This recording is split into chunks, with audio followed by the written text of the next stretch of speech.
one of the features we have is a comparison tool, and often people are trying to decide between two houses, and we don't take a position on which house is better or more attractive or anything like that. All we do is say this is what you should expect with both of those, with two different houses, for example.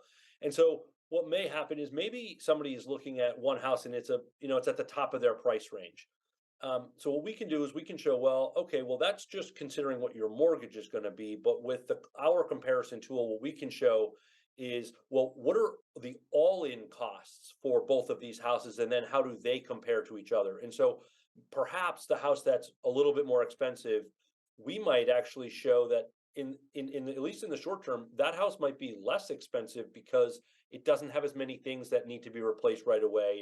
And maybe a house that's a little bit less expensive is going to need a new roof or a new HVAC in the first few years. And so you're going to need to save for those things because those are real costs. And so a seller, there are a lot of people out there that have taken incredible care of their houses. And my parents are a good example of this.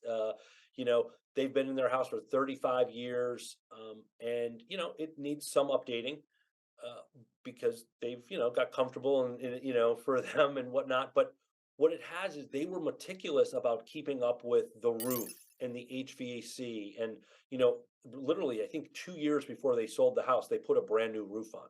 Well, that brand new roof is a lot more expensive than brand new countertops. And so an average buyer might come in and say, "Oh, it's got new countertops or it has old countertops," and be affected by that. But the roof or a new HVAC system or these things that are kind of boring and are harder for an average buyer to sort of see and understand the financial implication of those things, we can help kind of level the playing field with all of those things. We put this out for home buyers. That was the initial idea. And when we showed this to people, we got so much feedback from people who own houses. They're not in the market to buy a house. And they said, "Gosh, I would love the timeline. I just want to know what's coming. And I would love that timeline. And I'd love to know how much I should be saving, to cover some of these things that are coming." And so we recently launched the homeowner version of this. And so it is similar to what we do for buyers, but it's obviously meant for someone who owns the house. And so there's no negotiation points because you already own it. But what we do is we provide the timeline, the Nestor fund, which tells them how much they need to save. And then the addition that it has is an inventory of all the major systems in their house and basically just what they mean. Because we got feedback from people who are like, I've been told I have a gas furnace, but is that good or bad? What does that mean? Or I have asphalt shingle roof.